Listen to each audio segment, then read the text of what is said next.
Hello! And welcome back to Baun Backyard Eats. I'm Amber the Unicorn. And I'm Laura the Beaver. You might be wondering why we're in our PJs. That's because this week it's breakfast! So we're doing a little bit of non-traditional breakfast here. We are doing chilaquiles in a cast iron pan and potato boats. So we've got our fire. Remember, safety first. We've got our fire extinguisher. And make sure that you've got plenty of air blowing through that to light up that wood really well. Alright, so starting with our potato boats, I just halved a whole bunch of potatoes in half, and I'm slicing in the middle just so there's a little bit more surface area for that fire. And we are slathering them in butter. We're using plant-based butter here. Just use as much butter as you possibly could want, and you will be putting two halves together, and you'll be placing that in some foil. So it's going to be going into the fire pretty soon. And I did eventually double wrap them just to make sure that the potatoes did not get too badly burned in the fire. And you can always use whatever butter you'd like. Obviously, we wanted to keep it vegan at its base, but you can always add on or make your own changes. So we're putting the potatoes on first, because again, they're going to be cooking for about 30 to 40 minutes. So we just wanted to, utilize that fire in the coals. And if you want to skip a little time, save a little time, you can always throw those potatoes in the microwave for 5 to 6 minutes before you put them on the fire, and they'll cook a little quicker. So back in the cast iron here, we have combined our salsa verde and our vegetable broth. This will be the base of your chilaquiles. So with just that mixture, that will be going to the fire pretty soon. And then while we're waiting on that, we can just get some of our other prep work done for the things that are coming later on after we're done with the fire. Yeah, so lots of chopping. We have these beautiful golden heirloom tomatoes. And again, we're back at the fire, moving those potatoes onto other parts of the coals to make a little room for our cast iron to go in the middle. And that cast iron with our broth and salsa verde mixture, you just throw some foil over it and pop it right on for 5 minutes.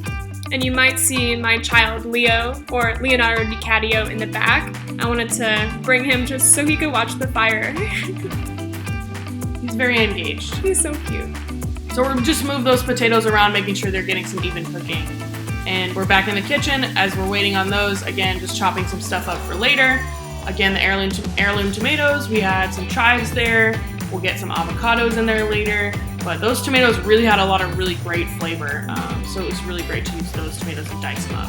Alright, so those 5 minutes were over. We came back outside, opened up that foil, and I am about to pour an entire bag of chips in there. And you just want to move those chips around to make sure that they all get coated by your base mixture.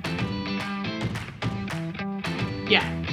And then we're back inside, and we've got some of our toppings that are going to start to go on. So we're just opening up some black beans and some corn. And that's going to go right over that chip and salsa mixture. We also poured some more salsa, a little bit more broth, just to get a little bit more liquid in there to soak up with the chips. And then you just toss it right on, kind of spread it out as evenly as possible. And again, this is a spot where you can add really whatever you'd like to on there. If you like different kinds of beans or other kinds of toppings, it's not that important that you do everything exactly how we do. Yeah, Laura here is grating up some Jalapeño Havarti cheese to go on top. And we are also going to be adding some vegan chicken here. One of the best things about this chicken is that you don't have to worry about it being cooked through all the way, because it's already pre-cooked and there's no animal products in it. And with this being breakfast, of course, if you are a meat lover, feel free to throw some sausage or some bacon on some marshmallow skewers and just kind of roast those right on the fire. And that's some good stuff that can go right on top at the end. And that's some really good way to get some other meat or protein or breakfast items that you might like. Alright, so this is ready to go back onto the fire. And again, you are just looking for that cheese to be melted. You don't have to cook anything really fully. So you're maybe looking at another 7 to 10 minutes on the fire. And as we're back in the kitchen waiting for that to finish up, we're just getting the rest of our toppings prepared with some beautiful avocados. And we have those tomatoes and cilantro from the earlier shots. And look how gorgeous that looks coming out the fire. Steam, yeah.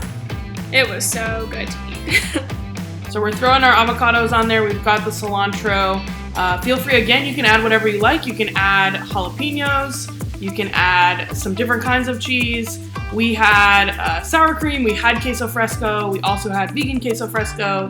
So really, you can make it your own. So I'm pulling all the potatoes out. They've been in there for about 38, 40-ish minutes. Brought them inside, got them all prepared. So we topped them with some cheese, some corn, some green onions, and some beans. Definitely, throw your sour cream on there, some extra butter if you want. Really, again, just customize it to your food preference. And there are the tomatoes, and look at that awesome color that we see on top of the chilaquiles. Just so pretty. Yeah, and this is a great dish to share because it definitely is a lot of food.